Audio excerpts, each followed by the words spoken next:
Today can be the turning point in your life by making a simple decision.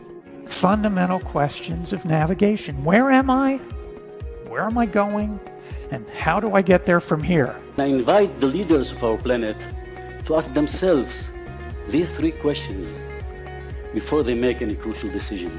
But if you don't make decisions, you're going to stay right where you are. We are all map makers. We are in a time of transition. If we're going to change, we have to change the direction that we're going. Our planet needs leaders who know where they want to go. When we change the direction we're going, then we want to make sure we're going in the right direction. Leaders who can see the big picture. Because if we're not, we're going to either go backwards or we're going to stay where we are. Recognizing the psychological and the spiritual shifts and changes that need to be made, often from the inside to the outside. To be able to shape your future, you have to be willing and able to change your paradigm. Complex journeys require navigation. The path to the truth is one such journey. This is your GPS. Hairstyling services provided by J.D. Edwards Salon and Spa, Palmdale Shopping Plaza, Madera Street. Accessories provided by Chevette Williamson Jewelry. Standout jewelry for standout women.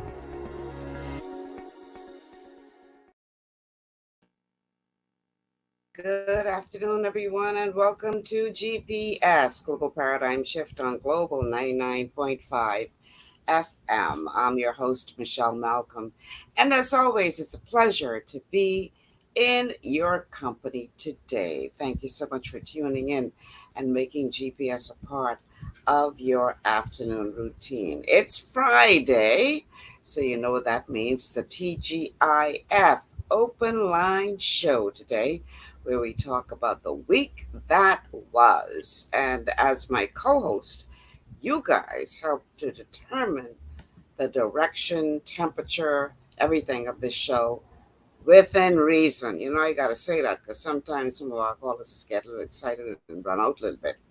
So, you know, I ain't going to let you call here and defame nobody and, you know, cause the station and myself to be caught up in any lawsuit.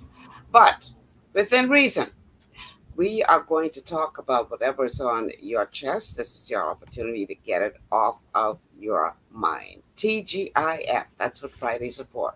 So how do you do that? Well, easy. The telephone numbers to call are 326-0271, 326-0271, 326-0272, 326-0272. The WhatsApp line for messages and calls is 801-0271, 801-0271. We're streaming live on Facebook on the official Michelle Malcolm and Global 99.5 FM pages, as well as to our YouTube channels. And speaking of channels, you can catch us on Geo Bahamas, channel 974. Download the Global 99.5 FM app to your smart device and check us out there. And last but by no means least, a huge welcome to all of you who are tuned in to radio. Global 99.5 FM on the dial here in New Providence, as well as welcome to all of you who are listening in from Grand Bahama, the rest of the Family Islands, and all of you from outside the country who are tuned in. I really appreciate each and every one of you. Thank you so much for embracing GPS the way that you have. I've been getting a lot of very positive feedback from a lot of people. You know, I go places and they pull me to the side and, oh, Miss Malcolm, I listen to your show every day, and it's very humbling and encouraging. And I must say that what is most encouraging is that there's no set demographic or no set grouping of people. I get,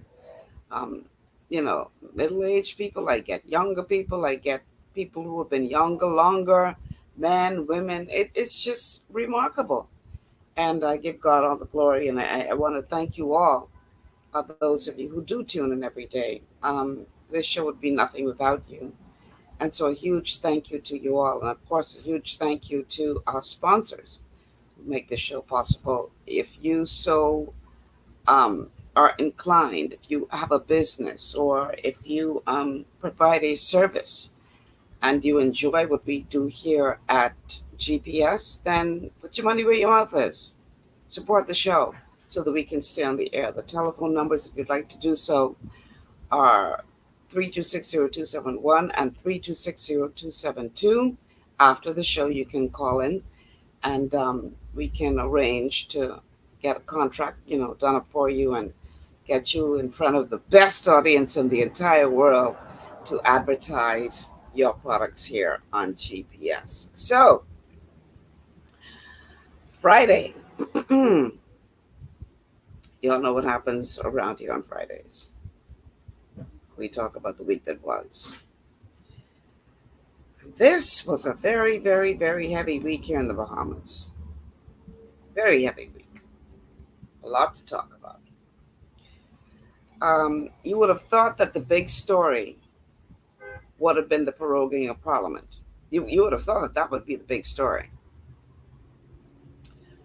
And as big as that story is, unfortunately, there are other stories that I think take precedence over that, and you may or may not agree with me. But we've heard of some horrific things in our country this past week. Things that some of us never would hear. Things that truly disturb any decent human being who has an ounce of compassion. We know, and we've been hearing how the rate of sexual assaults against women and children has shot up in this country for whatever reason. It's just out of hand. And it seems lately like every week you're hearing something else. Now, is it just that it's all of a sudden happening? No, I believe that more and more people are reporting it, because it's been said that those that do get reported only represent about 10% of what is actually happening, because much of it goes unreported. I want y'all to wrap your brain around that. And it seems in the last couple of weeks, it's like every week you're hearing something else. So, as big as the proroguing of Parliament is, I dare say that's not the top story this week. I want to play a clip of the latest incident involving an underage child that was assaulted by an adult male. And then on top of that, we have to talk about, while in the midst of all of this ridiculousness as it relates to the uptick in rape and sexual assaults, we get word that a serious, dangerous sexual offender, repeat, is being released from prison today.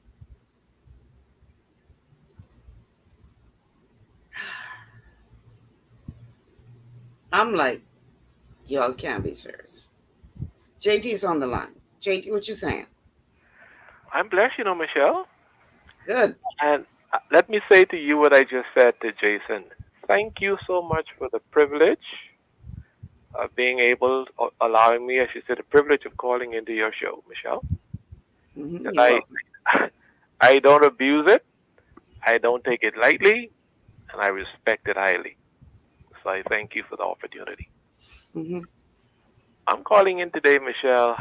Boy, so many things to talk about.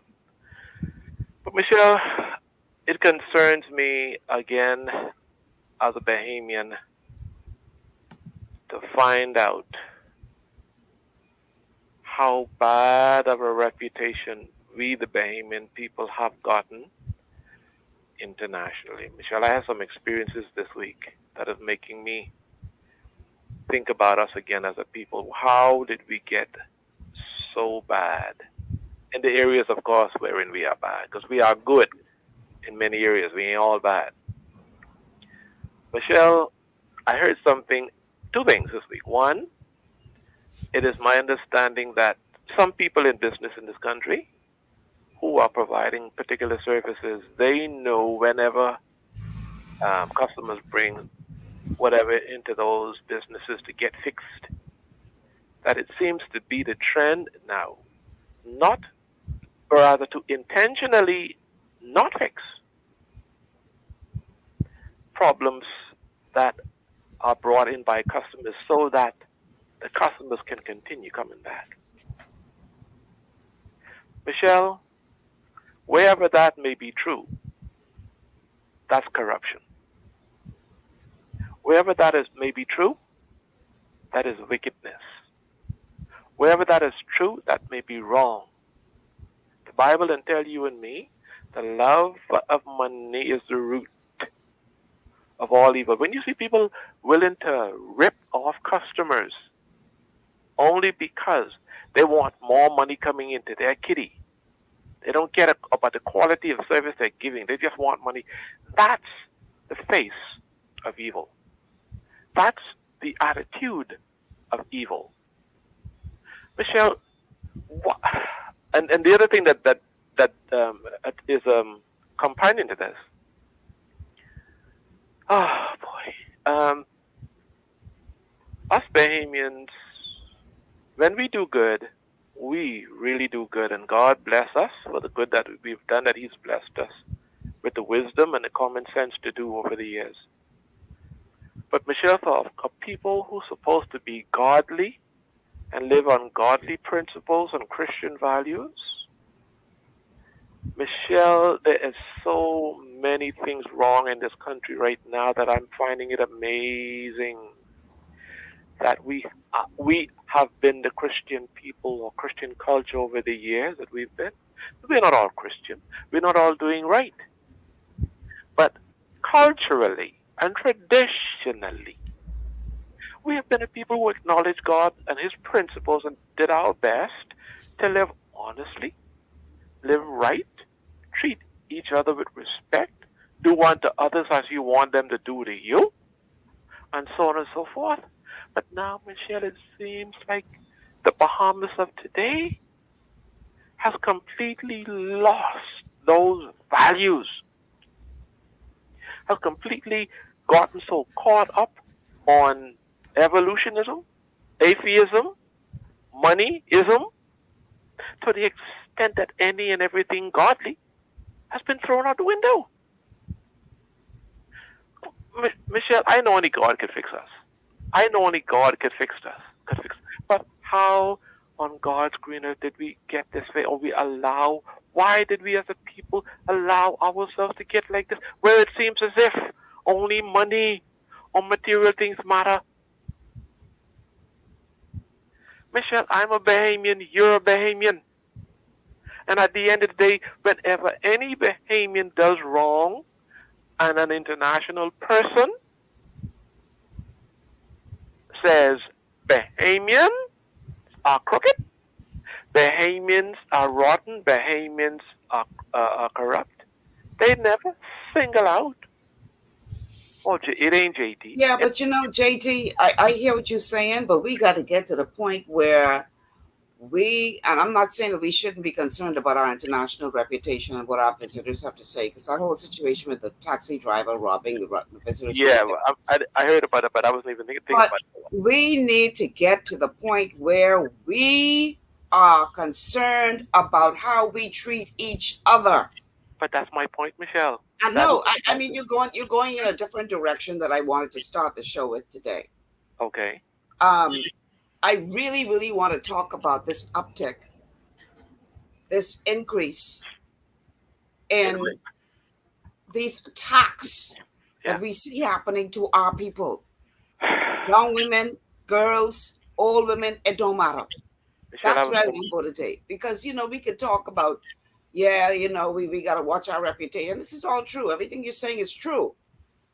But we have some serious social issues in this country that we need to talk about how we treat each other beyond cheating somebody when they come for a particular service. I ain't saying that's a thing that should be done, but we have such serious, deep-rooted issues in this country. But that's my point, Michelle. See, when I make reference to how international people look at us, I'm not so much so looking at it from the external point of view, I am looking at it at the home base point of view. How did we get to the point where we don't care about nothing? And again, it ain't all of us who are wrong now, because I have to keep saying that. But Michelle, you and I know that rape is wrong. You and I know that a sexual offender who has, oh my God, done whatever he or did to be so labeled that he did wrong. You and I know that the murderer on the street who was let out on bail ought not to have been let out. You and I know that what he or she did to be accused of murder was wrong.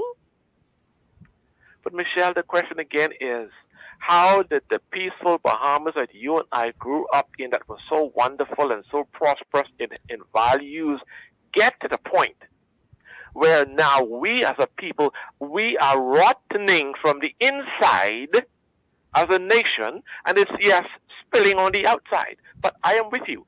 I want us to look at us. How did we get here? How did we get to the point where we don't like us no more? Where we are doing anything, like the saying goes, and I'll end on this note, Michelle. The saying goes, in this country nowadays, if somebody like you, they can lie for you. If somebody hates you, they can lie on you. How did we get to the point where lying now has become such a glorified thing, and it's being used as a tactic to destroy or to elevate? Thank you for your JT, time. I got to let you go. I got another call on hold, but thanks for calling. All right. Caller, welcome to GPS. Caller, are you there? Hello? Hi, you're on the air. Yeah, I'm here. Yeah, I just was getting some feedback. Yeah, I wouldn't know whether or not to hear me or not. Yeah, but nevertheless, let me get to the bottom of enough of this, your precious time, because it's a hard button topic right now. Now, I've been trying to reach out to you, Michelle Malcolm, relative to Princess Margaret Hospital and A&E, where I almost died. What I considered attempted murder, withholding medical treatment at a crucial and urgent point in stabilizing the patient when they come to A&E. But it is so much information because I went what I went through and almost died. My body then kicked out. And then we have other people died in accident and emergency. Internally, we are the taxpayers that pay the doctor's bill and pay for all of the medical situation at PMA. But we are denied, willfully and intentionally. Now they had a lady in there, I've been there for 3 years, they do treatment, some kind of blood transfusion. She died. We have wax coal in this country. They say there's no crime. The crime no in the street and it escalating in Parliament. We need a new election. The humans are being treated as I know back in the day in UBP time. I live it. We march. We closed the country down for 29 days. And they said we only had 6-grade education. But we were united and we had common sense and a common goal. Not everybody's goal is a separate and apart goal. They will go with the foreigner against the Bahamian. They bring the Haitian in, and the foreign investor will fire the Bahamian and hire the Haitian. What is going on in the country that it needs to be closed down? I see Maria Jackson. She was trying to champion the cause, but it did not. They check nobody's conscience. Like they don't care. And so where are we now? And I hate to say it at my age now, at 70 and all age. I would really like to be on your show. I'm Egypt. I used to run a show on Bohemianics back in the day. I did the poem on Bay Street with Lincoln Bain the other day. Who would you think we Bohemians be? But I didn't close this off with you, and I pray that you can call me at 813-9346 for the next future, because I really have something to say about seniors and Bahamians, grassroots Bahamians for justice. The country needs to close down. We need an interim government from the outhouse to the government. There's a coup d'etat. A coup d'etat doesn't necessarily have to be military. It is what they're doing behind the scenes to deprive you of the things that you are entitled to. And so I really like to be on your show, but if I can, then I'll have to accept it. But in the interim, this is the issue. The humans, if Turks and Caicos Island could close the country down and ask for an interim government, we need to do the same. We don't burn the country down. We want to do what they did back in the day in 65 and thereof. Close the country down. All right, caller. I gotta let you go. I gotta let you go, caller. I gotta let you go. Thanks for calling, because I have to take a break. Let me just say this. One of the things, as bad as we may say this in this Bahamas, that we can be proud of is the fact that we know how to be civilized, and we know how to usher in the changes that we want to see in a civilized manner. When you start talking about coup, miss me with that. I'm so sorry. I cannot endorse that foolishness. We should be proud of our record as it relates to being able to hold free and democratic elections without bloodshed, without people trying to overthrow governments. Just look around the world. Don't you see where that leads? You may be frustrated, yes, but you don't take your frustration to the level where you can cut off your nose to spite your face and destroy the very thing you say you're trying to save. So I'm so sorry, caller, but I cannot support you on that. We're going to take a break. On the other side of the break, I want to deal with this sexual offenders thing. I want to show a photograph of the man that they've let out of prison today. And I want to talk about that because this is important. This is very, very important. So let's take this break. When we come back, we'll have more on the other side. Stay with us.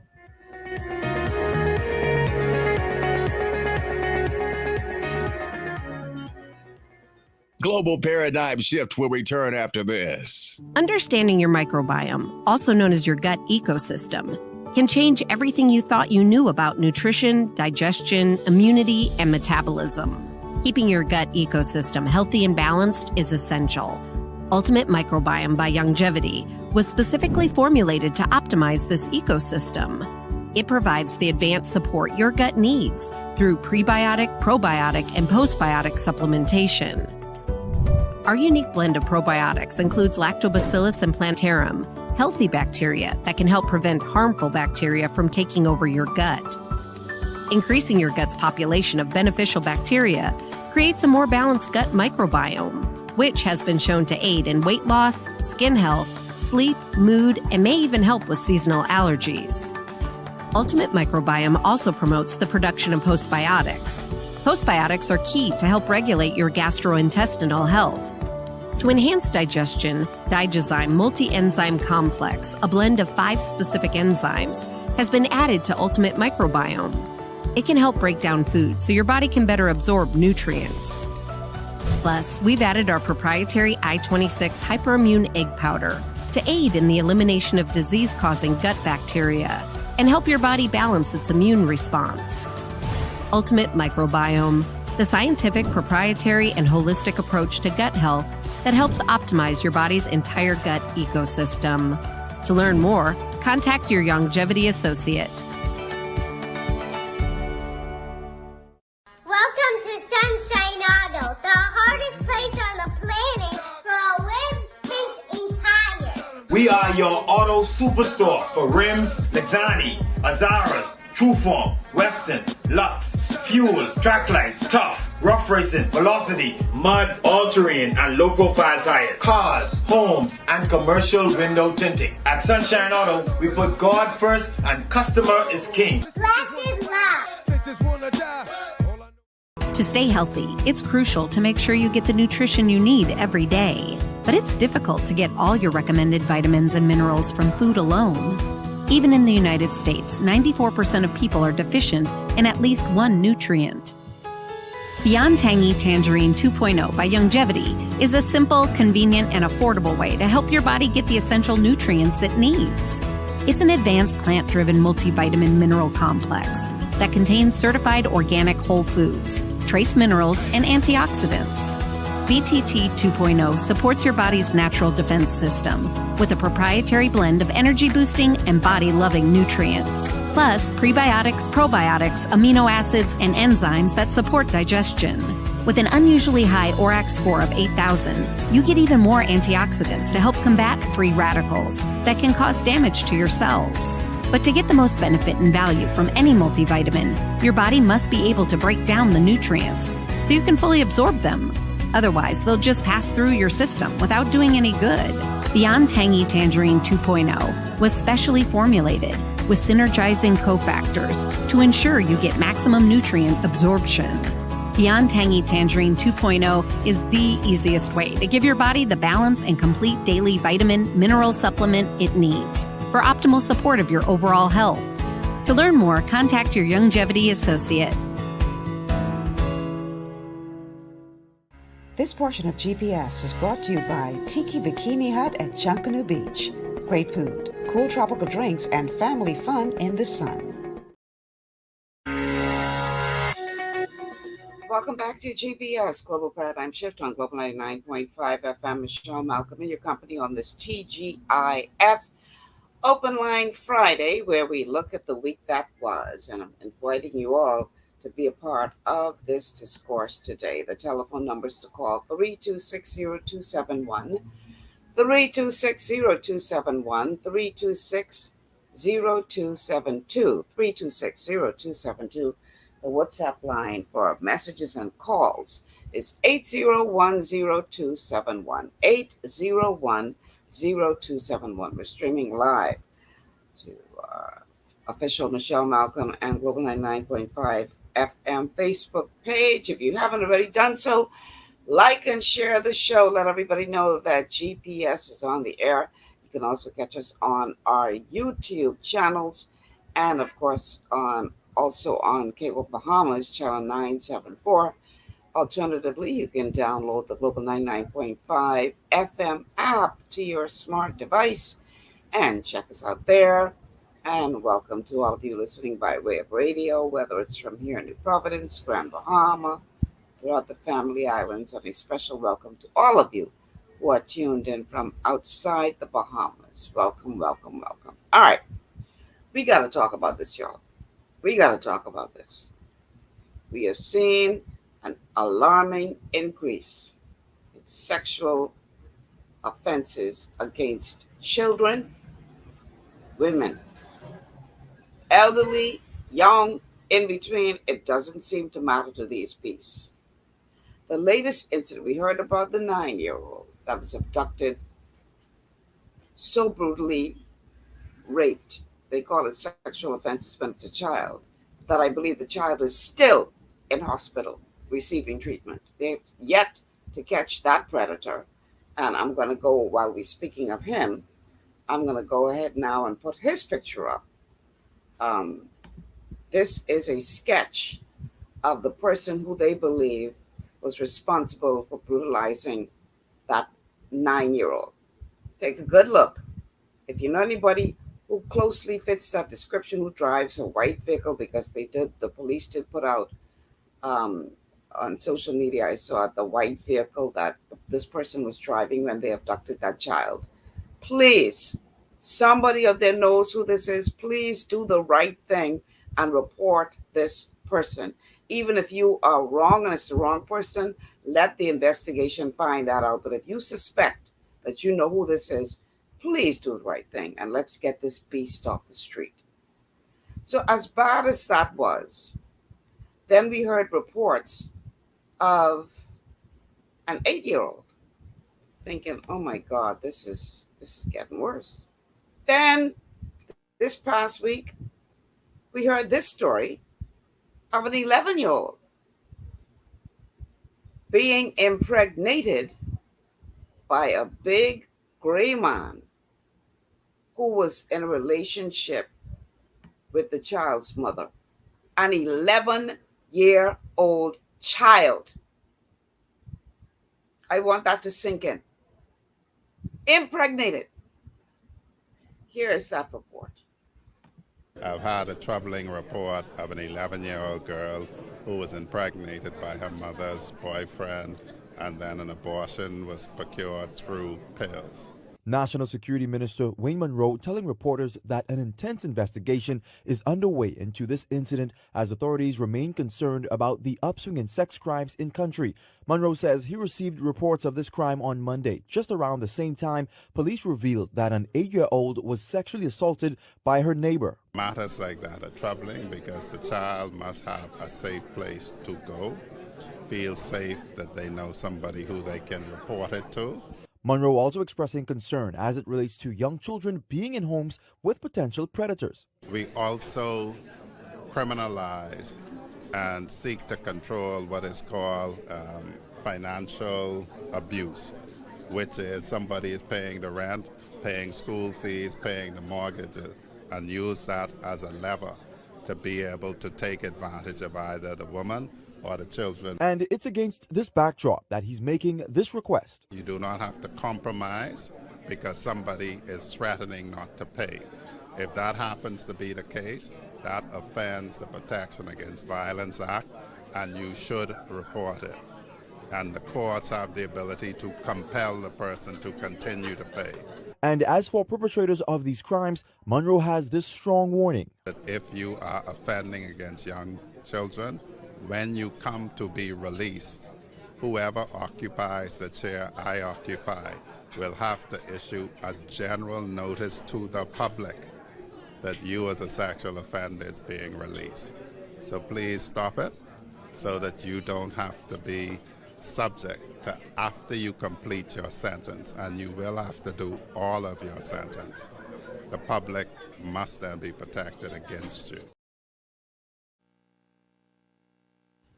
Well, we didn't have to wait long for that theory, because today we have been advised that this person, I am going to put his photograph up so you can see him. Those of you who are tuned in by way of Facebook or YouTube, take a good look. This person, who is a repeat offender,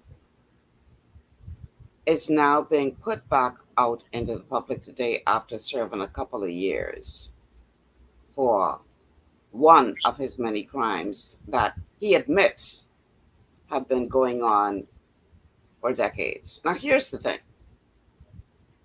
This individual is so sick.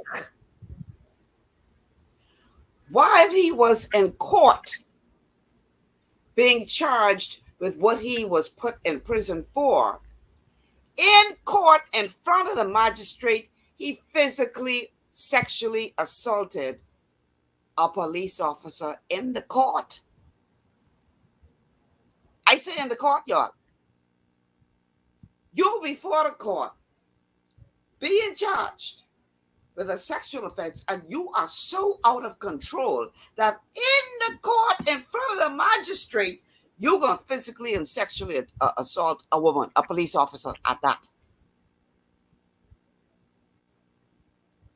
Then he gets put in jail for a couple of years. And while he's in jail, it has been reported that he sexually assaulted some female officers in the prison, as well as a reporter who came into the prison to cover a story. I want you to hear me good. How out of control do you have to be where you can't even keep this thing under wraps while you in front of a judge? Now, I can leave a picture up a little while because I want y'all to take a good look at this man. The argument is that this man served his time. And so based on the fact that he served his time, he needs to be released to the public. But my question is this. Why was he not charged for the assaults that took place while he was in prison? Why does it seem as if those acts went unpunished? Somebody help me to make this make sense, because you see, my attitude is this. If this man is so out of control that he can't even keep that under wraps while before the courts, why have you not found a way? Yeah, his time was served, but he committed other crimes while in jail, attacking female officers and a female reporter while in jail. Why has he not been brought before the courts for that?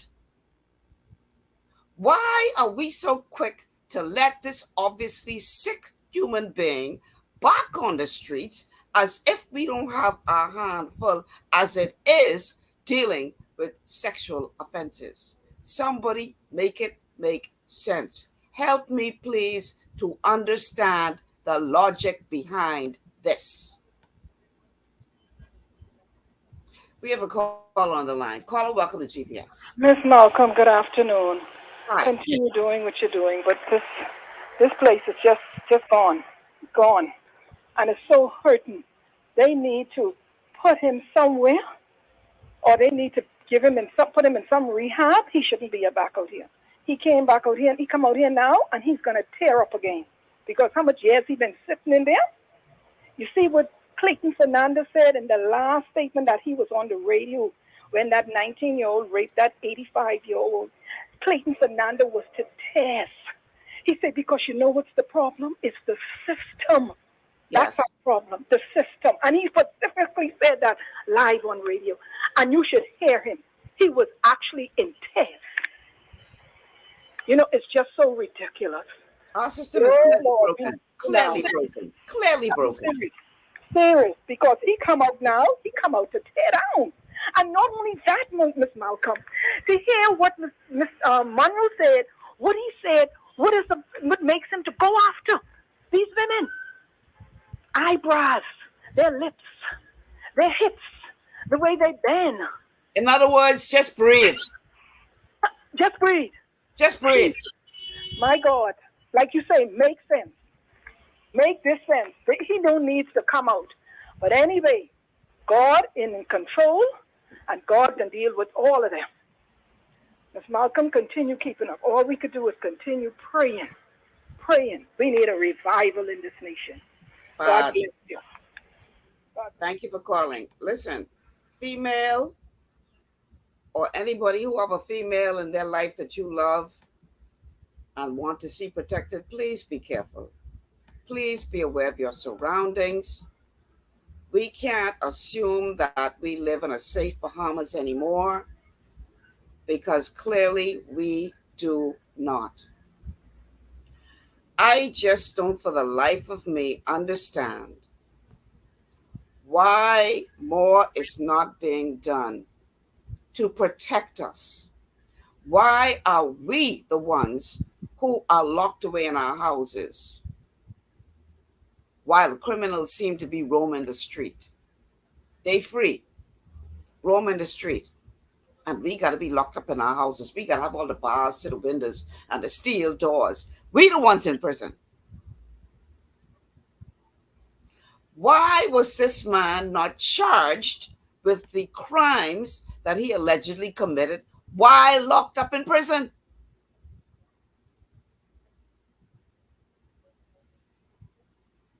Is prison a magical place that all of a sudden when you get there, you no longer are guilty of anything that you commit? Did nobody stop to think, maybe we shouldn't put this man back on the street because he clearly is who he is? Nobody stopped to think, okay, how can we do this legally? How can the system hold on to him and not unleash him back into the community? Nobody stopped to think about how that could work. What is going on in this town? And I hear what they say. Oh, if you're a sexual offender, you could do your time, but we still have to inform the public when it's time for you to come out. Okay, we inform. How is that going to stop him from abusing somebody else? Some other unsuspecting person who is just happened to be in the wrong time at the wrong place. Because he sounded like all you got to do is breathe as a woman, and he figured that's an invitation for him to attack. So what you telling us he coming out for, what that's supposed to do for us? Yes, I agree we should be made aware. But how that's supposed to protect us from a man who clearly has a very deep-rooted problem? I understand it was said, allegedly, that he said that he's had this problem since he was a child. These charges against this man, these go back decades.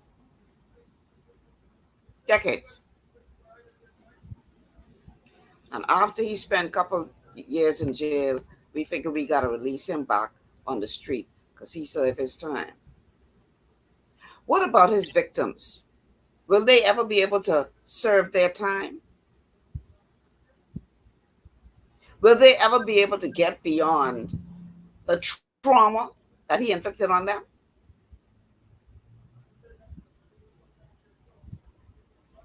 Somebody help me make this make sense. We already have a situation where we have a serial rapist going around raping children. Still out there, still at large. They ain't catch him yet. We hear reports of fathers saying their 8-year-old, I think, was raped by a neighbor. We got 19-year-olds allegedly raping grandmothers in their 80s. And this only reflects 10% of what they believe is actually happening out there. And you're going to put this monster back on the street?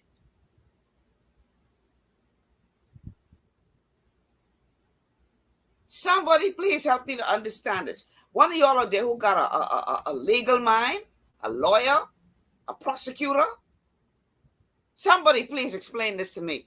Why y'all couldn't use the very system to keep this man behind bars, to keep the rest of us safe from him?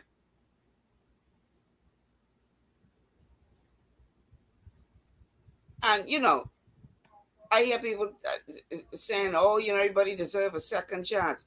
Yeah, but he done had a second and a third and a fourth and a fifth and a sixth and a seventh. How many chances is he supposed to get to violate people? Allegedly. How many chances is he supposed to get?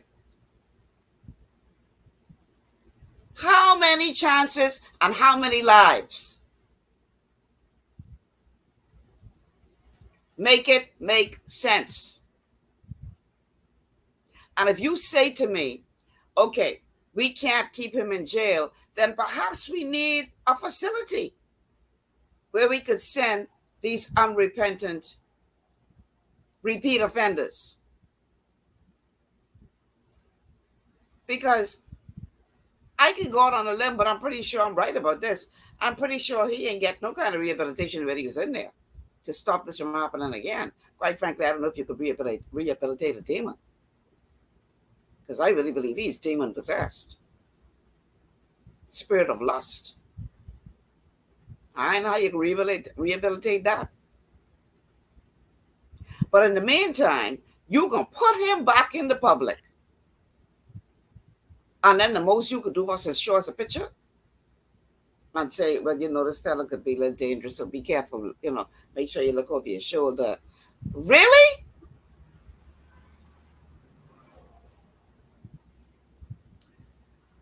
Oh, dear God. Okay, let me read a couple of your comments. Andre says, Michelle, I don't think law enforcement should not let this predator out. I think jail is more safer place for him from public. Definitely this man has a mental problem. Boy, another comment. This one coming in from Claudette. She says they need to change the law. The system needs to be fixed, quite frankly. Shanika says Nassau is so small his victims will cross paths with him. Very possible. I don't know if he has, as a part of his release, some kind of agreement where he's not supposed to interfere with his victims. Probably, I don't know. But, I just don't get why we couldn't find a way through the system to keep this man behind bars. Why you unleash him on the rest of us when we don't have our hands full with these predators? You're going to put another one on the street, and I'm not blaming the government because they following the law. The law say the man do his time, he should be allowed to be released. My thing is, so he has broken out of law since he's been locked up in jail. He has done this in jail, allegedly. I think, So that don't count for nothing. Why was he not brought before the courts for the things that he did while he was in jail and add more time to his sentence? Oh, Feigl says, if the man was not released, there are lawyers who would use this to make millions of dollars. Shanika says he had way too many chances. Toriano says, Andre Major, that's what the system prefer. He's no different from the guys that get released with ankle bracelets and then get cut down.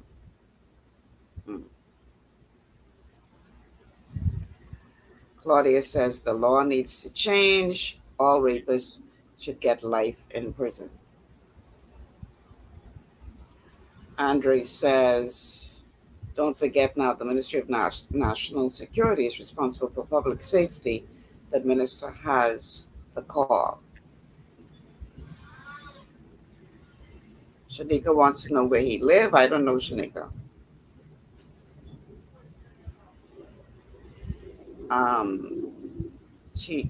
Claudia is asking, didn't Barry McCoy get 140 years? Who's Barry McCoy? Heather Dillard Smith says men like him should be castrated. And there are those who are agreeing with you. Matthew says, I give him a week on the streets. Shanika says castration is needed for people of his caliber.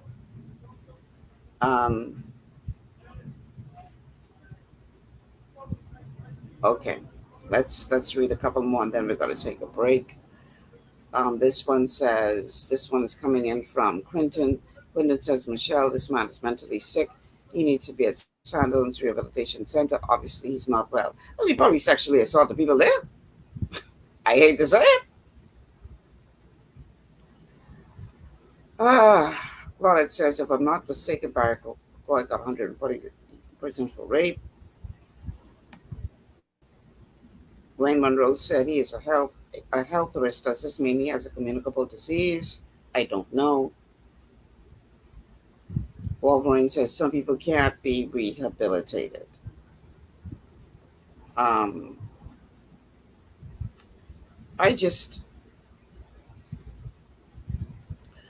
am just so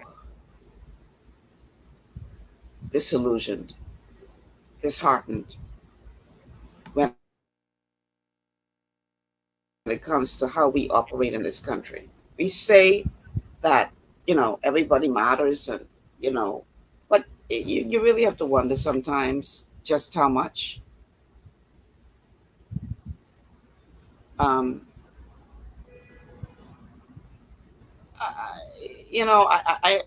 Again, I don't understand.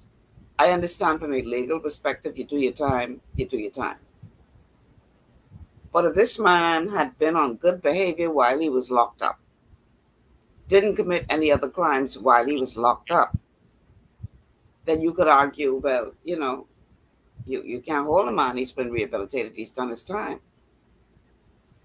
But if while he locked up, he's still doing this foolishness, clearly he is a danger to society still.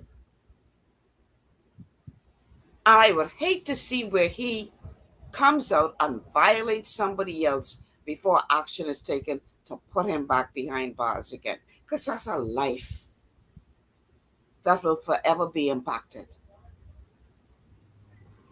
We shouldn't subject our people to this. We really shouldn't. So my challenge, and again, I'm no lawyer. Maybe there's something in our books that say you can't be charged with a crime if you're committed while behind bars. I don't know. But if not, I would like to humbly suggest that they rearrest him and charge him for the crimes against women that he committed while he was in prison. My God, if you can't control yourself in front of a judge or while you're in prison, what the hell y'all think he can do when he get out? Really, people?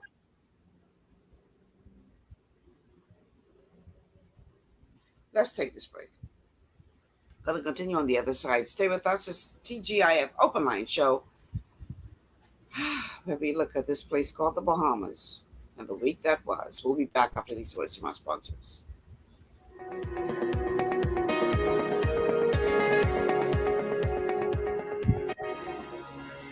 Global Paradigm Shift will return after this.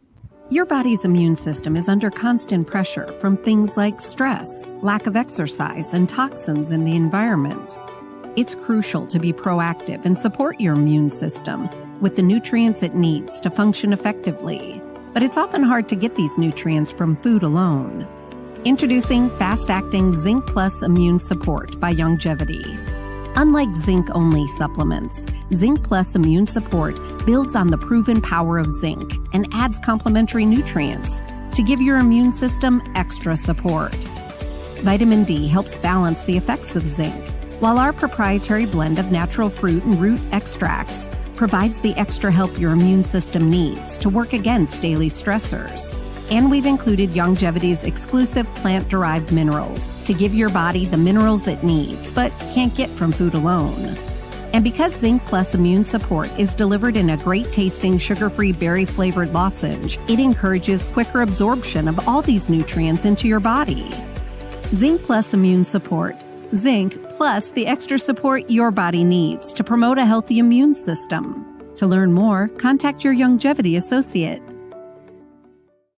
Welcome to Sunshine Auto, the hardest place on the planet for rims, tints, and tires. We are your auto superstore for rims, Lexani, Azaras, Trueform, Western, Lux, Fuel, Track Life, Tough, Rough Racing, Velocity, Mud, All-Terrain, and low-profile tires, cars, homes, and commercial window tinting. At Sunshine Auto, we put God first and customer is king. Blessed love. It's gotten harder and harder to get your daily requirement of vital nutrients from food alone. Without additional vitamin and nutrient support, your health and well-being can suffer drastically. That's why Z-Radical was specifically formulated. It combines a blend of antioxidant-rich vitamins, minerals, and botanicals with the protective powers of fucoidan to help fill the gaps from lack of nutrients in your foods. The core of Z-Radical is fucoidan, a naturally occurring polysaccharide that helps stimulate immune reaction, protecting you against inflammation and oxidative stress. We harvest this powerful mineral-rich nutrient from brown seaweed. harvested only from the world's most pristine ocean waters to ensure the purest quality. It's then extracted using cold process technology to ensure maximum levels of bioavailability. Then we add essential vitamins that help to protect your cardiovascular and nervous systems and are crucial for optimal immune and neurological function. Z-Radical also includes a proprietary blend of delicious antioxidant-rich fruits and berries. This great-tasting combination helps your body combat free radical imbalances that can contribute to a variety of degenerative conditions like arthritis and heart disease. Z-Radical. Experience the power of fucoidan with antioxidant-rich berries, 8 essential vitamins, and more to provide you with potent health benefits. To learn more, contact your Longevity associate.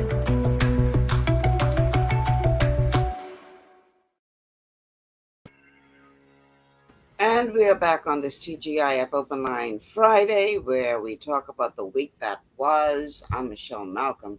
The telephone numbers to call 3260271, 3260271, 3260272, 3260272. The WhatsApp line for messages and calls is 8010271, 8010271. We're streaming live on our Facebook pages, Michelle Malcolm and Global 99.5 FM, that is. Please like and share the show if you haven't already done so. Also streaming live to our YouTube channels, and you can catch us on Cable Bahamas on channel 974. Use the Global 99.5 FM app to check us out there. You can watch the show live or watch past shows on the app. And a huge welcome to all of you who are tuned in by way of radio, whether from within or without the country. Thank you so much for tuning in. I want to put up the pictures of those suspects again. This first photograph, well, actually it's a sketch, is of the person who is believed responsible for abducting and raping a 9-year-old. He is still at large.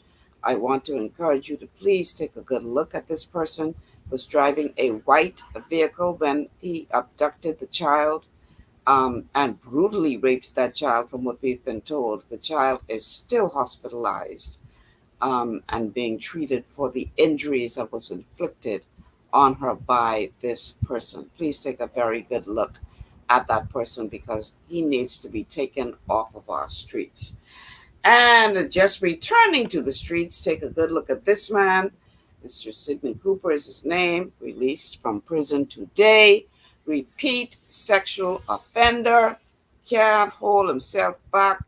As long as you breathe in women, females, he believes that's an invitation for you to be attacked. Because based on what all the ministers say, he feels an invitation. My God, you only got to breathe. And this sick individual believes that he has the right to attack you and rape you or sexually abuse you in some way because you asked for it. You blink your eye. You cross your leg. This is the level of sickness that we have going on in this country right now. Take a good look, people. Because this man was released back to the streets today after serving time for sexually abusing women. I want to read one thing and then we're going to go to the call on the line. This is coming in from C. Allen Johnson. C. Allen says, the USA and other countries have laws that commit persons to prison for life that they consider too dangerous for release. In fact, some people from the Cuba boat people are still locked up from the 80s because Cuba won't take them back, and because of the threat, and because of their threat, can't be paroled in the United States like other refugees. Here in the Bahamas, they can pass a law in one day, like they did to protect dogs, sharks, turtles, etc. Imagine dogs, sharks, and turtles have more protection in this country than us. We have a call on the line. Caller, welcome to GPS. Yes, good day. Thank you so much for having me. Wonderful show. Can you hear me? Yes, we can hear you. Yeah. So I want to thank you for the show. And firstly, the sympathy, empathy goes toward those of rape or any type of abuse in this country or anywhere. That's key, and we have to continue to pray and provide all the support we can for these victims. One of the things we have a challenge with, and I have a challenge with, is sometimes the hypocrisy. For example, the young girl, 11-year-old, who was a victim, allegedly, of sexual abuse. And of course, now the second component of that is the abortion, in which, on the law books of the country, abortion is illegal. And so sometimes when we hear, or I do hear of the amount of persons who were gunned down in the streets, and we quote these numbers, I always think about how many of the young unborn have been aborted in this country. What are the numbers when you can walk into a pharmacy and get an abortive drug and there's no consequences? There's never been a nurse or a doctor who is being held accountable for violating just for random, without a cause, abortion. And so my challenge is, as a Christian nation, when are we going to stand up for the law that says it is unlawful to take the life of an innocent child, of course, under some medical circumstances. But when is it going to be unlawful to do that? When we all know on the streets it's happening regularly. Persons know where to go to get these drugs off on the streets, from local pharmacies and little communities and back alleys, and go to whatever name facilities and have these things done. But nothing is being done to protect the unborn in this country. And it's grievous to know, as a Christian nation, the amount of bloodshed that we are seeing, not only from the fellows who pull the triggers, but those who are wearing the white coats and the white gowns and in their theaters ripping out the unborn without just due cause. And so we have a big crisis on that. And of course, they don't talk about the deep psychological, mental trauma that these young women deal with. And of course, young men. I've spoken to young men who, of course, their girlfriend or their lover went and had an abortion without their knowledge, and it has destroyed them. I mean, they're totally devastated to this day. And of course, the young women who go through tons of emotional and psychological pain that has scarred them. Not to mention the potential that they might not be able to conceive later on due to this, destruction of some of these organs. So we're praying, and Caller, can I ask you a we can question? address this. Yes. Caller, I'd like to ask you a question. Ken, go ahead, please. What is justifiable abortion?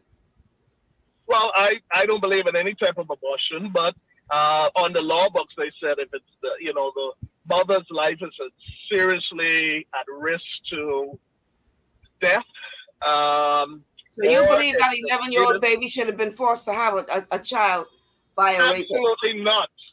Huh? I'm just asking. I'm not trying to cast any kind of aspersion on you. We're just having an open conversation. Yes, I'm open. Yeah. No, I think, of course, then who are we protecting? Who's the law protecting? Are you saying or suggesting, or can we suggest that a fetus with a heartbeat after just 2-3 weeks is not a real human being? I never said that. They don't have the right to live. No, I'm not saying you said that, but I'm saying, where are we going to draw these lines? I think, personally, every child should be deserved, given the right to go to full term. Because they have Down syndrome or genetic defect, I don't think they should be aborted in their mother's womb because of that. And some mothers have decided that they're going to go through, even if it means their blood pressure is elevated, they're going to push to try to deliver the child, and that's their right as well. But I think, I think no abortion should be done.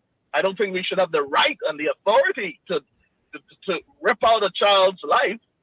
So in the case of the 11-year-old, then you think she should have been made to have that child, in other words?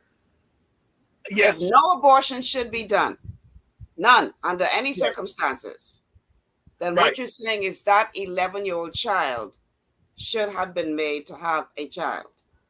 I believe so. Our grandmothers did it. Our great grandmothers did it. Our Your mama them grandmother did it had when a they child were at 11? 11, 12, 13. Huh? Wow. Of course. Many mothers had children at 12, and those Wow. children are doing very well today.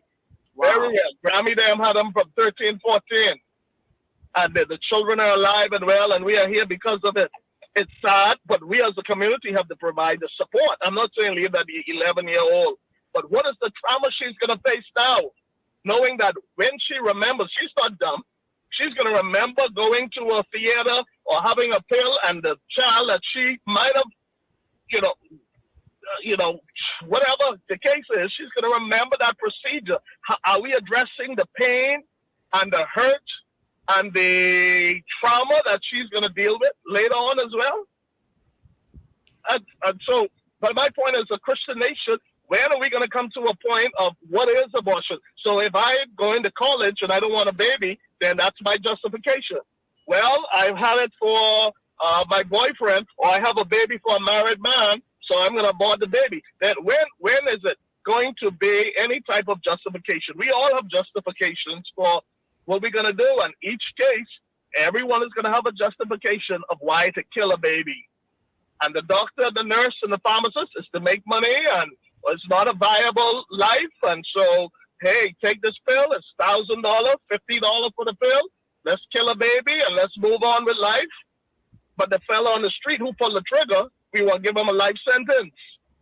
But we as a community, the mother, the father, the family, and the whole community takes a child to have an abortion and kills a life, not only in this child's instance, many instances.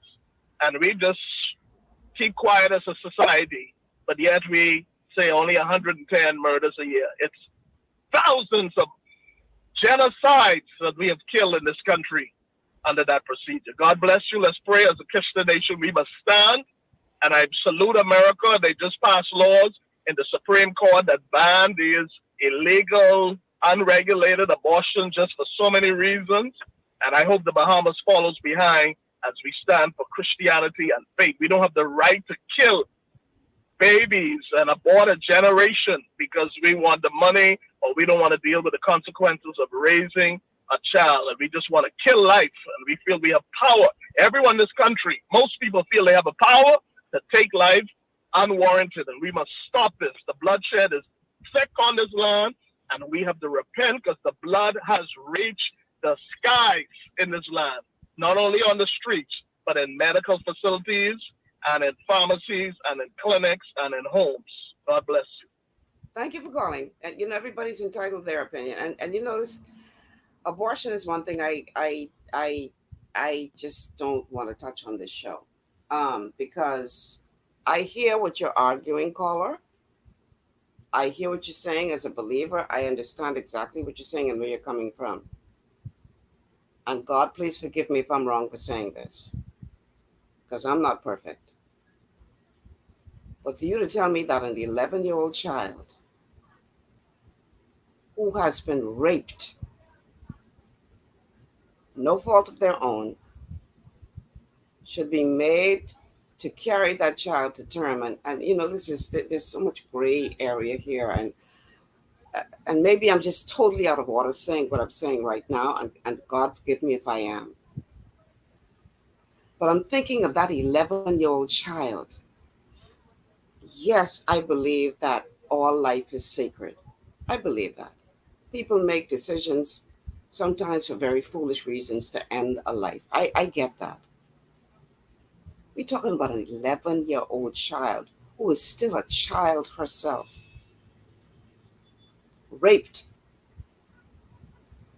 And you're saying that she should be made to carry that child to term because our grandparents did when they were younger.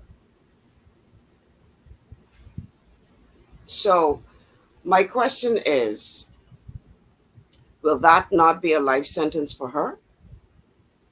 That young? To go through the trauma that she would have to go through at that young of an age. See, this, again, there's a reason why I don't want to touch this topic. I just...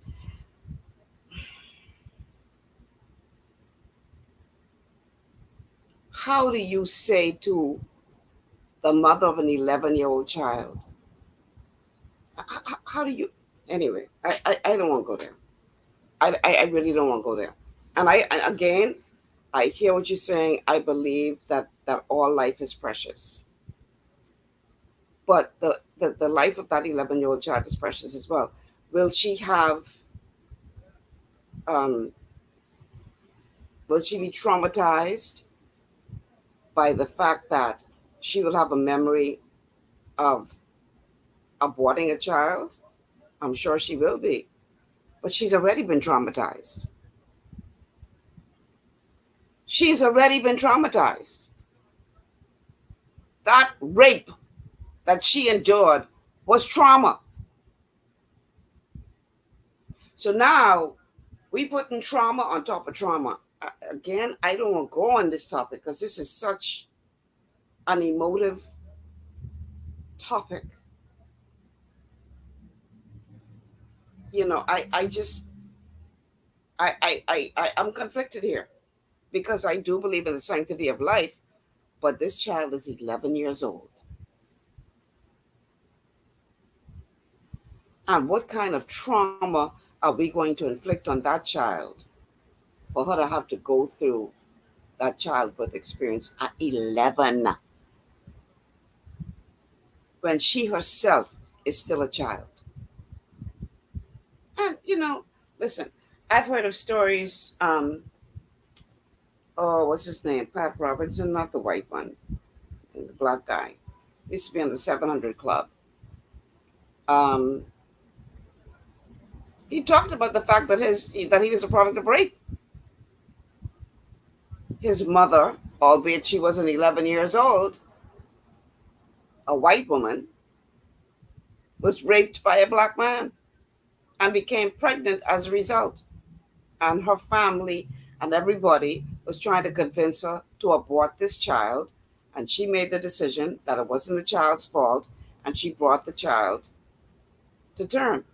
And the child grew up to be an outstanding man who, you know, very active in his role in the church. And he turned out to be a decent human being.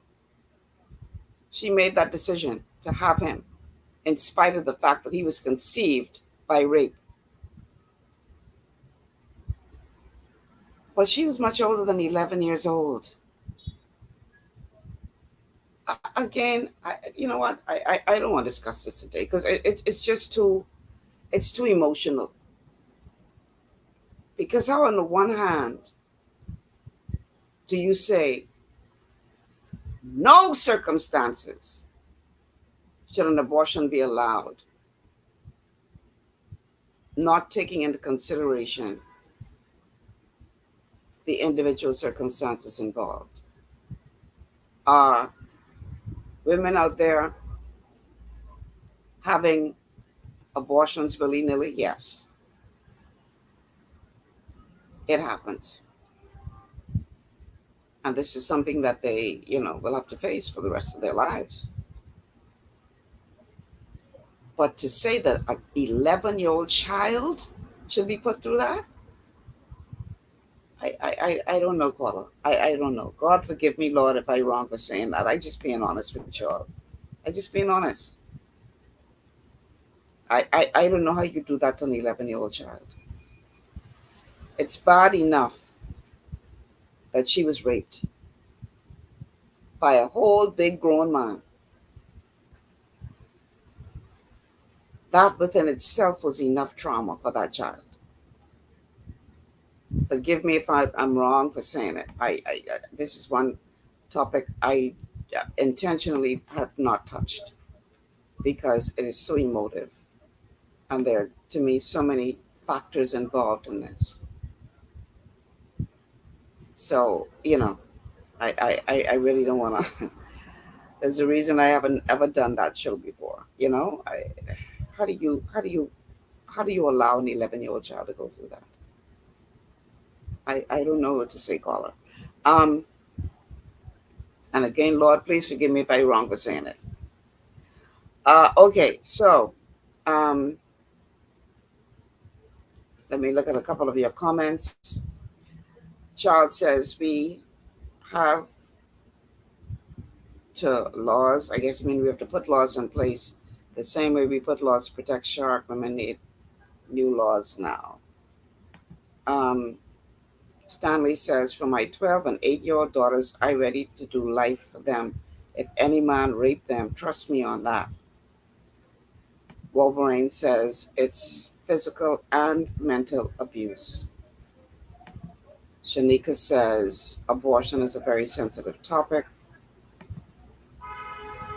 Shanika says she was an adult. She had the right to choose, talking about the man's mother who decided to bring him to term.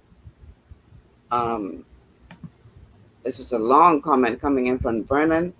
Vernon says, I hate to be your party pooper, but what I see you and another talk show hosts are doing is distracting the Bahamian people from the cause of our dilemma. We are like sheep being herded in a particular direction. By whom, you may ask? By you and the puppet masters that control the airwaves of this small country that we call Bahamas. Who mostly is being affected by these crimes against people, the poor and disenfranchised? You don't hear about these things happening. Okay, Vernon. God be with you. Ivan ain't gonna respond to you. Some of you are really desperate for attention. Ivan ain't gonna respond to you. Numbers call 3260271, 3260271, 3260272, 3260272, the WhatsApp line for messages and calls is 801-0271. So, members of the public were asked how they felt about this whole situation with regard to an 11-year-old being impregnated by a man. That distraction, according to certain commenters. Ah, boy, I tell you, we got some special people living in this town. Here is what members of the public had to say about the release of the gentleman from prison today.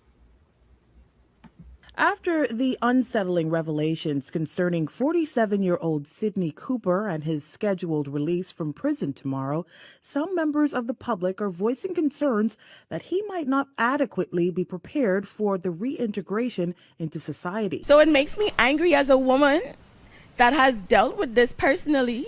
It makes me angry as a woman that has a daughter. It makes me angry as a woman that has friends.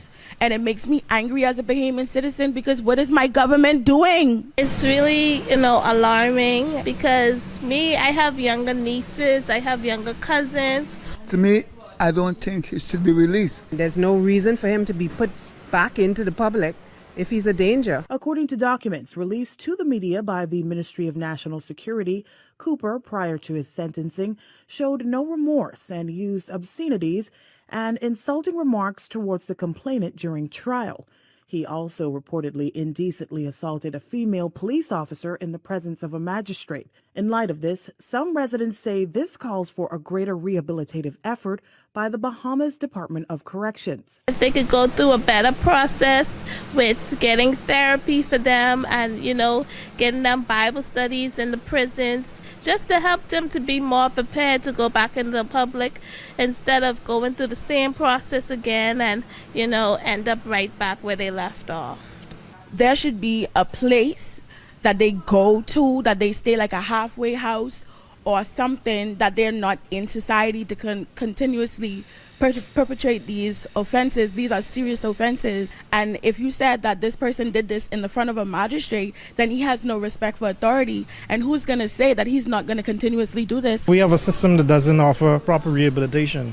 You can't expect someone that grows up in the system, grows up in a difficult childhood, rough home, send them back on the streets and expect them not to repeat the behavior if we don't give them an option, So I think we need to give these guys options, give them some rehabilitation, like I said before, and, let's pray for the best. Cooper also shared with National Security Minister Wayne Munro that he's aware of his actions but refuses to do anything about it. For his part, Munro this morning raised the issue of juries in the Bahamas viewing a guilty but insane verdict as a free pass, which could cause more harm than good. We have to begin to address the source of the issue If the source of the issue is mental health, and the person is in fact guilty but subject to that finding, then they are held until a psychiatrist determines that it is safe for them to be released.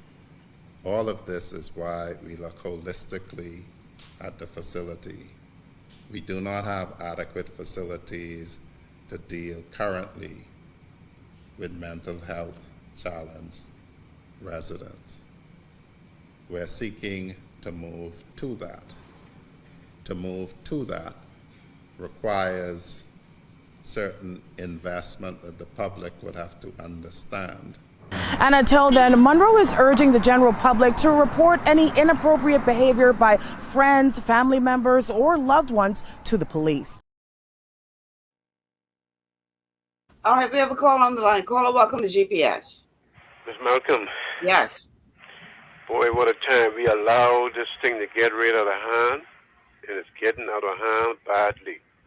Yeah. And I'm so sorry for those family that whatever happened to. I guess the question is, who's next? Or who little daughter? Or who grandmother is next?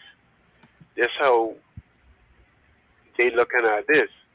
But if we would have put these people on the TV long time, we would have seen a more slowdown long time. But we just allow this and to happen and to continue to going on. Now we just see, it seems like everybody is afraid now because this individual is coming out. We hear what this man say. He have a demon. That a demon that speak to him and tell him, don't bow. So, if this man have a demon, now I believe in the prayer of, that I still believe in what the Bible says. We can cast out these spirit. And it seems like where are these apostles who call on whatever, they should be the first to say, bring this man here to me, like we see back in the Bible days. But we are not seeing these actions. We are not seeing these things that's happening. Because I do believe that a demon could be cast out. You see? They say, if we go according to the word of God, behold, I given you power, you should cast out demons. You should eat any deadly poison. But now, it's nothing happening, Miss Malcolm. It's nothing happening. A lot of people are just talking and talking and talking and saying what is going to happen to this individual. But this individual, is in a terrible state. So, what is next? Can somebody, we take him to some church or somebody, we get the lady out there, say she's cast out demon and things like that. You know? So, who knows when he come out? Maybe he might strike again. Or maybe he may end up in something, but he may hurt him. Because definitely, wherever he goes to live, people who gonna know him, they're gonna grab hold of their children or stuff like that. But Ms. Malcolm, we say we need prayer in this country. There's all kind of prayer. We can pray much as we want to pray. If government don't fix the punishment for these individuals, you see, government have to put some harder penalty for these people that they will know that we are not playing. If you do this, this what is going to happen to you. And we will see a different change inside this country. But I still say, where are the church in all of this? Nobody is saying nothing. They're just saying pray, pray, pray. Huh? Well, I actually do have a clip from the head of the Christian Council talking about the release of this particular gentleman. I do have that prepared. So we can actually hear what he has to say on the matter. Yeah, we can definitely do that. And my last point, and you was right. You see, we can say some things because we are not in that circumstances yet about abortion, whatever. I don't believe inside it, right? But until we get to some circumstances in God, no. When the Lord told Ezekiel, on Ezekiel chapter 3, and I think it's the 10 ways or whatever, what Ezekiel must do, I gonna be straight up. God, no, I am not ready to what he tell Ezekiel to do. Now, I can say I saved and sanctified, but I ain't reached that maturity yet. But if you read it, you'll see exactly what I talking about. See, there's some things inside that word of God. We can say some things, but when we reach there, it's a whole different change again how we see it. So all we have to do is just continue to pray for the brother, because I remember out in South Beach, there was a white man, and white people here is laid back. And in that same service, he picked up with a demon. He started carrying on his eyes, and he started looking, straight, and his eyes started turning red. And we lay his hair will stick up. A white man, his hair will stick up. And when we pray for him, he come right down, and his hair going down, and he come right back normal. People were started to run out to church. You see? So I still believe in what the Word of God says. So, okay, Ms. Malcolm. All right. Thank you so much for calling. I'm going to take a break. And then on the other side of the break, I will go ahead and play that clip with the president of the Christian Council and what he had to say with regard to the gentleman that's being released from prison today, or has been released from prison today. I'm not sure what time the release was or is to take place. But we have been notified that a repeat serial sex offender is being let out of jail today. And when we come back on the other side of the break, we're going to hear from the Christian Council president as to what his thoughts are on that release. Stay with us. This is GBS.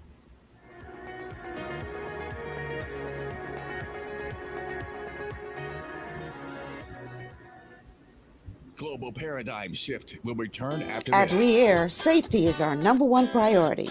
Flying since 1996, we offer scheduled flights into Fresh Creek and Mangrove Key Andros and Great Harbor Key, Berry Island, twice daily, 7 days a week. Affordable charter services are also available to anywhere in the Bahamas and the Caribbean. Lee Air Charter Services. Call 225-3267, 702-7127, or 322-1317 for reservations. Understanding your microbiome, also known as your gut ecosystem, can change everything you thought you knew about nutrition, digestion, immunity, and metabolism. Keeping your gut ecosystem healthy and balanced is essential. Ultimate Microbiome by Longevity was specifically formulated to optimize this ecosystem. It provides the advanced support your gut needs through prebiotic, probiotic, and postbiotic supplementation. Our unique blend of probiotics includes Lactobacillus and Plantarum, healthy bacteria that can help prevent harmful bacteria from taking over your gut. Increasing your gut's population of beneficial bacteria creates a more balanced gut microbiome, which has been shown to aid in weight loss, skin health, sleep, mood, and may even help with seasonal allergies. Ultimate Microbiome also promotes the production of postbiotics. Postbiotics are key to help regulate your gastrointestinal health. To enhance digestion, Digizyme Multi-Enzyme Complex, a blend of 5 specific enzymes, has been added to Ultimate Microbiome. It can help break down food so your body can better absorb nutrients. Plus, we've added our proprietary I-26 hyperimmune egg powder to aid in the elimination of disease-causing gut bacteria and help your body balance its immune response. Ultimate Microbiome, the scientific, proprietary, and holistic approach to gut health that helps optimize your body's entire gut ecosystem. To learn more, contact your longevity associate. For all your building needs, it's Carib Construction and Project Management on Gladstone Road. We build it all: schools, homes, hotels, and more, including structures requiring a Phase 3 electrical contractor. We also provide project management services. The first step towards your dream building begins at Carib Construction and Project Management. Call us at 376-1556 or 341-4466. One of the things I love about the mailboat is their relationship with Bahamas Air. I can earn travel points on my international freight and redeem them when I fly. For me, online shopping is easy with Mailboat's U.S. addresses and regular freight delivery to Nassau. Plus, I can always prepay customs and freight, and they always notify me when my package arrives. Yeah, a lot of people think the Mailboat is just for shipping, but they also offer a safe and secure storage facility at affordable rates, all in a central, convenient location. We also offer passenger service into Freeport multiple times per week with a seating capacity of over 450 persons. With family movies on large screens, one hot meal included, and on-board lounge for snacks and soft drinks. We're the Mailboat. We're bridging people, products, and places.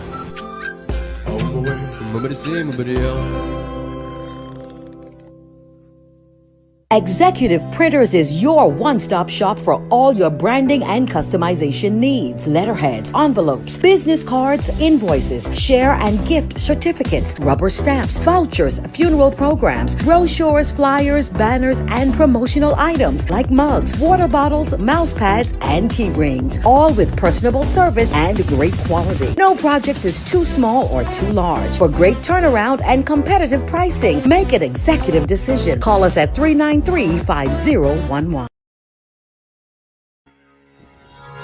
right, we are back. 20 minutes left in the show. Welcome back to TGIF Open Line Show on Global 99.5 FM, GPS, Michelle Malcolm in your company. I want to go ahead and play the clip from Fernanda as it relates to the release of this gentleman. Let me put his picture up first. Well, first, the guy that's still at large. The police are looking for abducting and raping a child. Oh, they don't call it rape when it's a child. It's called sexual assault. And then this guy that's been let out of prison today, repeat sex offender, unrepentant, long history of performing these heinous acts against women, has been released after doing his time in prison on back into the streets. Here is what the Christian Council president had to say about the release of the gentleman. Let me see if I can find that clip. Here we go. In less than 24 hours, 47-year-old Sidney Cooper, a convicted sex offender, will walk free. Notice being given today by the Ministry of National Security. It's a move that the Bahamas Christian Council President Bishop Delton Fernandez says that they are pleased to know that the state is alerting residents of his release. Now, Cooper reportedly has a history of sexual crimes attached to his name. There is no indication of whether or not his victims were minors. But to be careful in the community that our children don't become another victim of the perpetrator that is being released in society. If he has served his time, it is our job to help him realize that this will not happen again because all eyes are on him. And the president sends this message to the public. It's up to us as people in the community, parents in the community, stakeholders in the community, not to ostracize the person in that they need their rights too, and also they need a second chance. This week, police reported an 8-year-old minor allegedly sexually assaulted by a neighbor, followed up by the Minister of National Security, revealing that an 11-year-old girl was impregnated by her mother's boyfriend. There has been a renewed call for capital punishment. It's an issue that Fernandez says that the church remains divided on. However, he gives his viewpoint on the topic. And we have to have penalties that are functioning and that remove the ability for these persons to do these heinous acts. And so, personally, I'm not speaking for the council, I believe it's time to update these laws. We have modern technology, let's use it. All right, you shouldn't ostracize. You know what? I ain't gonna touch that one. Would love to hear from boy, I tell you. I would love to hear from you all. 3260271.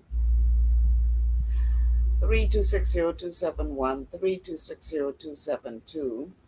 Let me put up the flyer. 3260272. WhatsApp line 8010271. 8010271. That's the WhatsApp line for messages and calls. Go ahead and chime in if you'd like to have your voices heard, or if you'd like to send a message, go ahead and do so. We are streaming live to Facebook on the Michelle Malcolm and Global 99.5 FM pages. If you haven't already done so, it is kind of late, 16 minutes left, but you can still like and share the show. Let everybody know we're on the air. Also streaming live to YouTube and on Cable Bahamas 974 is the channel. And those of you listening by way of radio from anywhere around the world, welcome, welcome, welcome. This debate is obviously happening in other places as well. But like I said, this is one I don't want to touch because it's too emotional. It's too emotional. All right. Let me read a couple of your comments from Facebook.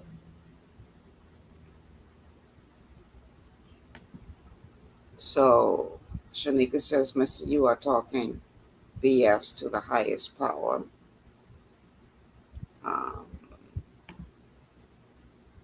She also says, hold on. Oh, come on, my laptop is tripping out. Just 1 second, let me try and, she says, I'm sure, let's see if I can see this. Give me 1 second. Okay. I'm sure if that was your 11-year-old daughter, you wouldn't be as forgiving. Then we have somebody else. Why is this doing this? We have somebody else that says at least they let us know before they release him to the public, but he still should be castrated, I guess you meant to say. I just think we need a better system. I mean, we hear the police complain all the time about how, in many ways, they feel, my terminology. I mean, like a revolving door. They doing their job as best they can. They pick up these criminals. These boys go before the court, get the slick lawyer, and the next thing you know, before they get blinked, they back on the street committing crimes again. Same set of boys. Over and over and over and over again, wreaking havoc on this community. How do you stay motivated when the system keeps, how you could be on bail for 6 murders, 4 murders, 5 murders. How does this work? We really, really need to take a better look at our laws. I know in some jurisdictions in the United States, they have this thing where they say 3 strikes and you're out. You come before the court 3 times. After that, you ain't got to worry about coming before the court again. You getting locked up. I'm throwing away the key. 3 strikes and you're out. And I hate to say it, but maybe we're at that point.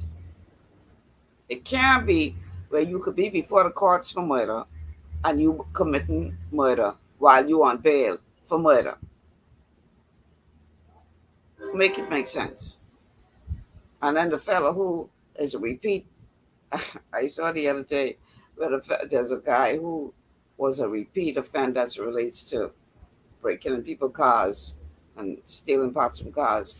And he get yes, no bail, from what I understand, if I remember correctly. If he was not sentenced yet, no bail for him. Because he's a repeat offender, I understand. Really?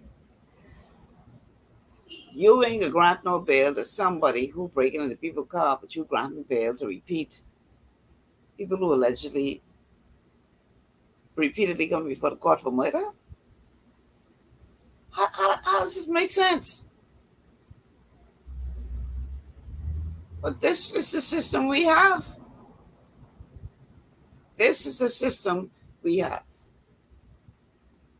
Where a man could be let back on the street who telling you he ain't feeling no remorse because she made the mistake of blinking. She shouldn't have blinked. She shouldn't have crossed her leg. You can let that back out on the street. It just don't make no sense. It don't make no sense. Anyway, let's switch gears. Mother Pratt has been identified as the incoming Governor General of the Commonwealth of the Bahamas. Huge congratulations to you, Mother Pratt. Mother Pratt has been in the trenches for many, many years. And she's now going to ascend to symbolically the highest office in the land. And I say congratulations to her. If anybody has had an opportunity to meet or to know Mother Pratt, you know that she is one of the nicest people you ever want to meet. Has helped countless number of people to advance their lives. Here now is a clip from Mother Pratt, who was responding to a question about her legacy. I have been setting the pace to this point, not knowing it. And so as I came along, I brought my people along with me.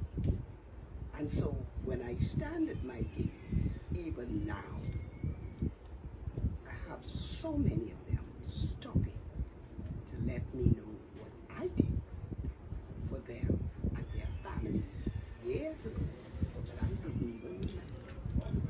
So this is what, when we say legacy, this is what I'm talking about.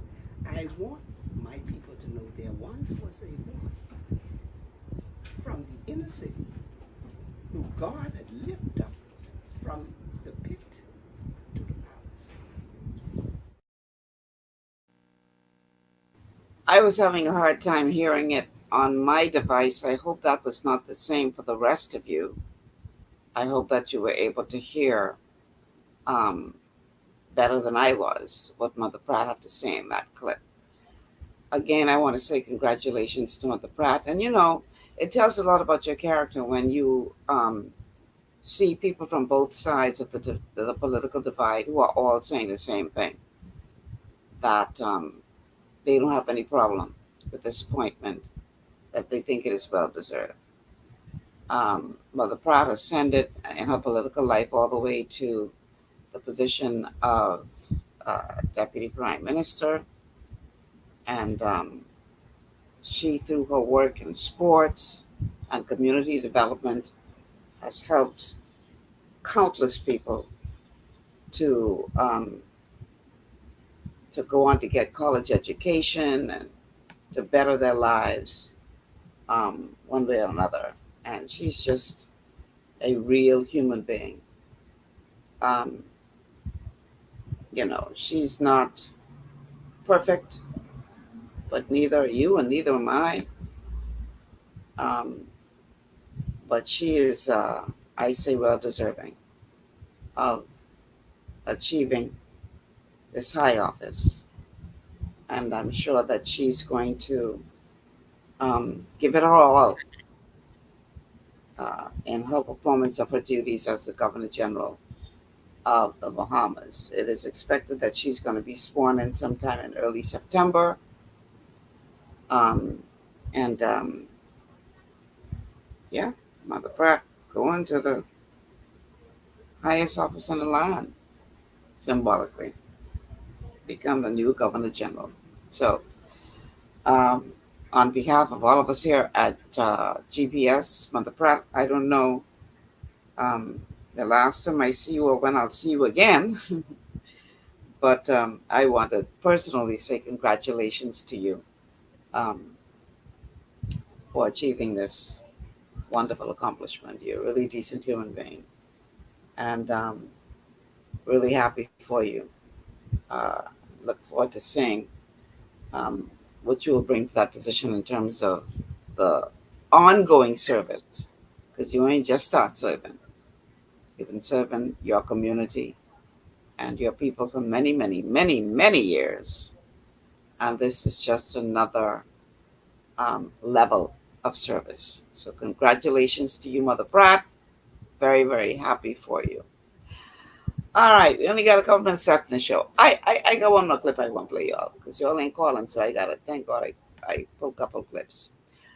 Commercial Enterprises Act. The Attorney General says when the House of Assembly reconvenes that this act will be repealed and replaced. Let's take a listen to what he had to say with regard to that. The government intends to repeal, and replace the Commercial Enterprises Act when Parliament reconvenes on October 4th. The Attorney General revealing as much today to reporters ahead of the weekly cabinet meeting. So we did a full review of that piece of legislation. Coming into election and in our blueprint for change, you would have noted we had some objection to that legislation. And our objection was focused around the automatic grant of work permits and ensuring that Bahamian employment is protected. However, on a full review of the legislation, we thought there were aspects of it that would be useful for economic development. Now, the Commercial Enterprises Act was introduced by the Minnis administration back in 2017, and the current act seeks to liberalize the granting of work permits to an enterprise that wishes to establish itself in the Bahamas and requires work permits for its management team and key personnel. Pinder asserts the bill will be repealed and replaced with a bill that focuses exclusively on economic development and empowerment zones. All right. Well, what does that mean exactly as it relates to how the Department of Immigration is going to run in general with regard to the issuance of work permits? I'd like to see the impact of this decision, because honestly, it's out of hand right now, but people are getting work permits. I mean, it's just clearly some work needs to be done in that area to make sure that people aren't just getting work permits willy-nilly. And I am happy to hear that they're going to take a closer look at that. And I hope this is more than just a political, I hope that they take it seriously. I hope that they really review this, how they can come back with something that is more acceptable, so that we could stop giving away this country and making it so easy for people to come here and just, our work permit situation is really, really out of hand. So let's see what happens there, and whether or not that will truly make a difference.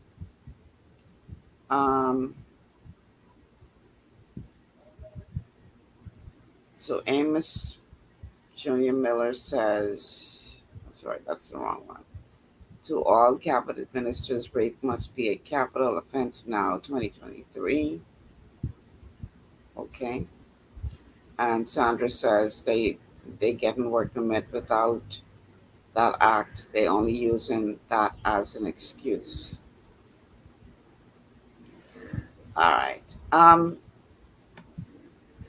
Like I said at the top of the show, you would have thought that the proroguing of Parliament would have been the story that we would be talking about today, and what that means beyond the surface. But boy, with all these other things going on, I thought it more important to talk about these other issues today. I mean, I was saying coming back until October, so we got a little time to talk about that. But these other situations I thought were that they deserved more attention today, at least. Not to say that we won't discuss it going forward, and what that proroguing means and why it was done in the manner it was done. That's a future conversation. We still got time to talk about that. I just want to encourage everybody out there. First and foremost, we're not always going to agree on everything. And I would like us to learn how to agree to disagree without having to get personal, without having to attack each other, without having to harm each other, whether physically or verbally. And for those of you who are praying people, who believe in the power of prayer, we need to be praying. No matter where you find yourself in this argument or this discussion, we need to be praying for this nation. We in trouble, y'all. We in some serious, deep trouble. And I do agree with many who have said that this is beyond just a physical problem, this is a spiritual problem. And I think it would be a mistake on our part not to address it as such. And yes, we have other problems that are mixed in that as well. And I'm not saying that we ignore those and stick our heads in the sand. But in the same way that we shouldn't ignore those, we shouldn't ignore the spiritual component either. I think we need to look at all of them. Because God knows we need his help to solve this problem. If we could have done it on our own, I dare say we would have already. But he still needs our cooperation to get it done. So let's think about how we can do what we can do to help to make a difference in this land. My time is gone, y'all. It's 4 o'clock. I got to get out of here. I know about y'all, but I got to go. These kind of shows is way on you, you know? So I'm just going to decompress.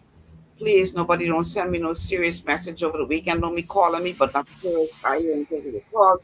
I can decompress this weekend. I just need to clear my mind, laugh, enjoy life, something to try to release some of this stress that living in this country puts on you. I suggest you do the same. Find some way to mitigate the stress. Until next week, God willing, we'll be back with Professor Sidney MacArthur Walter Thompson on Monday with another masterclass on the Constitution. Until then, I'm Michelle Malcolm. Thank you so much for tuning in, and God bless you all.